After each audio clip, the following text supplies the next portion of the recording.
Hello there, hello and welcome, thank you for joining me. We're here with Daisy the Librarian. We're playing Arkham Horror the card game again. We're going to run through scenario 1 of the Core Sets campaign and see how Daisy does. Let's take a look at her. So Daisy Walker the Librarian, if we take a look at her stats, we can see that she is moderately strong of will. Her willpower is 3. She has a very high intellect score, so grabbing clues won't be a problem for Daisy. That's her forte. But she is not so great at the fighting and the dodging. So we need to be wary, especially playing a solo game with just one investigator. We need to have plans in place for dealing with the enemies that we are going to confront. Especially in scenario 1, or not especially, because I believe there are combat encounters in pretty much all the scenarios, I'm guessing. But we know we have a ghoul priest to handle, and we'll have to think of a way to deal with that. Special text for Daisy. You may take an additional action during your turn, which can only be used on tome abilities. Her Elder Sign effect gives a +0 when we draw it, but if we do succeed on using that +0, we get to draw 1 card for each tome that we control. Not incredibly strong there, just a +0 modifier on the Elder Sign. Not so great. Her health is 5, so she is low in that sense. She has a very high sanity value though, so she can take some horror hits. Let's go over to the sideboard and get building. I'll grab the neutral cards, bring them down, drop them in place. I've if you saw any of my previous videos with these deck building parts, you'll have perhaps noticed the occasions where I drop counters onto here and it goes underneath the card.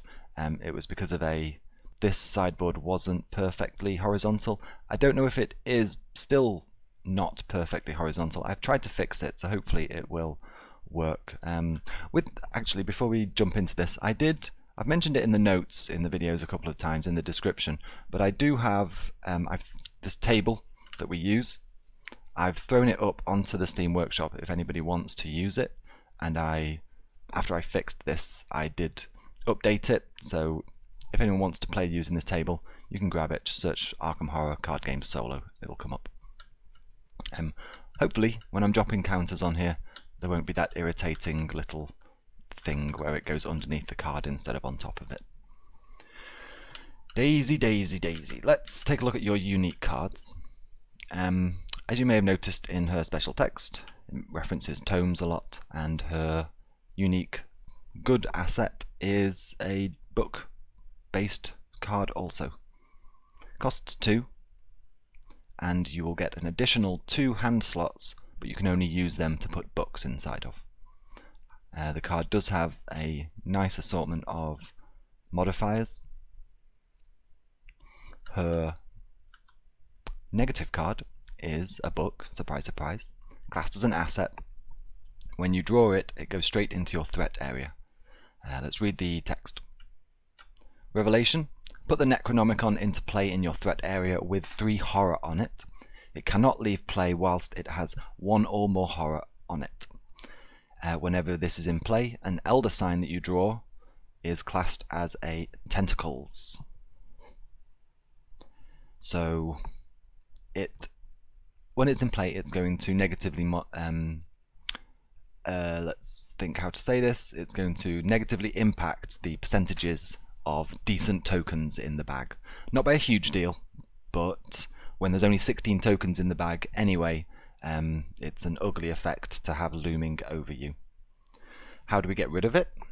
As an action, move 1 horror from the Necronomicon onto Daisy, and then once the Necronomicon has no more horror on it, we can discard it. So using an action each turn, we can increment a horror onto Daisy and we can do that 3 times, and we can get rid of the Necronomicon and restore the Chaos Bag to its friendly original state. There is a slight combination here. You'll note the special text for Daisy is that she can take an additional action during the turn, but that can only be used on tome abilities. Well, the Necronomicon is a tome and it has an action on it.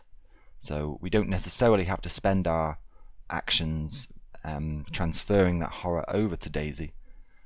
But it may be a point that, I mean, depending on the game state, the board state, we may not want to prioritize even dealing with the Necronomicon. It's something that we will have to, you know, see how we fare as we are going through. So how are we going to play Daisy? She likes books. However, in the core set, there are only 3 books. There are 2 books which are good, the medical texts here, and the Old Book of Law. There is another book, but it's in your upgrade cards up here, so we're not going to look at that just yet. And then there is the Necronomicon, so 4, I guess, technically. The 2 books that we have. Medical texts. It's a 2 cost. As an action, choose an investigator at your location and test intellect with a difficulty of 2. And if you succeed, you heal a damage. It doesn't heal sanity, just damage. If you fail, you'll deal damage to the investigator. The other book is the Old Book of Law. A little bit more expensive. Costs 3. As an action, we can exhaust Old Book. Exhaust is where you would tap it, so you only get to do it once per round, essentially, with a 1-player game or 1 investigator game. Choose an investigator at your location. That investigator searches the top 3 cards of their deck for a card, draws it, and shuffles the remaining cards back into the deck. So it's a nice way to tutor up a card that you may be searching for. Because Daisy's options for, say, combat are limited, being able to find certain specific cards that you absolutely need can be really strong. With that in mind, let's start by grabbing these books. We're going to have them in our deck. Let's move along. Magnifying glass. You get +1 while investigating. I'm not going to add this right now. We already have a very strong intellect score, and at this point I'm happy for Daisy to pretty much walk into clues and find them without a whole deal of card help. So I'm not going to prioritize, I'm not going to use up valuable deck space with items that take up hand slots. You can use up resources. I'm going to kind of rely on Daisy just to be strong enough to get clues anyway. We're not going to take hyper-awareness for roughly the same reason. Maybe we will. We might come back to hyper-awareness. I'm not super interested in the buff to our intellect. Being able to throw resources at increasing our agility, however, that could actually be really useful. Okay, I've talked myself out of that. We'll put 2 on there, but that will be one that we may rethink if we go over our 30 card limit. Research Librarian. You play it, it's an ally, and it costs 2. And as a action we can, not as an action, as a reaction to it entering play, we can search our deck for any tome asset and add it to our hand. Then we shuffle the deck. The nice thing about Research Librarian is its special effect just happens as it enters play. It's not too expensive at 2 cost. You throw it out, it allows you to grab a book that you might really want, and then it just sits in your ally slot with that 1 damage and 1 horror, and you can just ping them off, and it soaks up one of them, maybe both, and you can then get rid of it. You don't need it to stick around. It's just a damage sponge once it's done its book finding duty. Another ally, Dr. Milan Christopher. This is going to give us +1 to our intellect. It costs 4, so it's quite pricey. It has slightly better stats for absorbing sanity loss and health loss. Once it's in play, whenever we do successfully investigate, we gain 1 resource. so it will hopefully pay for itself, at least in part. It can be a nice one to get out early. You get your clues, it pays for itself, and it makes for clue gathering. It makes clue gathering that little bit more reliable. We'll come back to that. I am going to grab Research Librarian. I'll put 2 on there. But we'll leave Dr. Milan out at this point. Now this card is absolutely 100% crucial, amazing. Daisy lives and breathes this card. This is pretty much how I plan on dealing with the Ghoul Priest and any other big nasties. It's a fast, so you can play it at the beginning of your actions, so it won't take up an action, and for the rest of that round, so for the next 3 actions, you may use your books in place of combat and agility.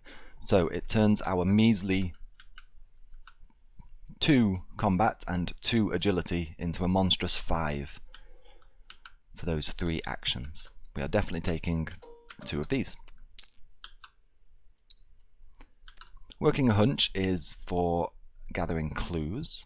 It has the 2 icons up there for investigate. It's a fast card, and you can play it. When you play it, rather, you will just automatically discover 1 clue at your location. So neat for grabbing, say, the cellar clue in scenario 1. I'm going to come back to that. If we're jonesing for space, we can grab this. But again, I don't necessarily want to take up too much of my deck space with things that help me gather clues. Barricade is an interesting card. It's 0 cost event. It has 3 modifier icons, so it's quite versatile as a card to just have in your hand that you can throw at a particularly important skill check.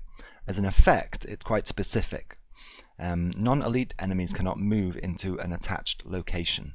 So you will play this and put it won't go into your play area, it will be attached to a room, and enemies cannot then move into it. Towards the end of scenario 1, this can make or break the whole thing. There is a piece of force text. Should I then leave the location that I'm just barricaded, barricade disappears.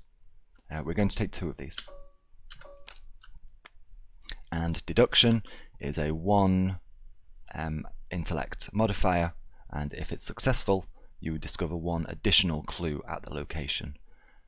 That is interesting. In terms of action economy, just getting through things faster, this obviously turns a single investigate potentially into a double investigate, thus allowing you to clear a room faster and allowing you to do other useful things with your actions. I am tempted to take these, so I'm going to do that. Let's take a look at the Mystic cards. Daisy, by the way, I should have mentioned this, she is classed as a Seeker, is her main class, and her subclass is the Seeker down here. No. She's classed as a Seeker, and her main class is the Mystic card group down here. I'm not going to take many of these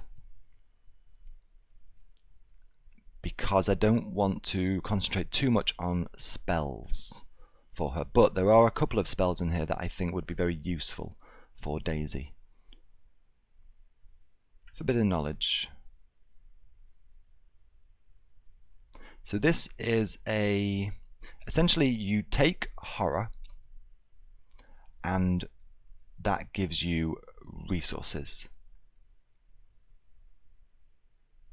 So rather than say resource cache, which gives you 2 resources, because you could always just play an action to get 1 resource anyway, so playing resource cache effectively allows you to gain just 2 resources.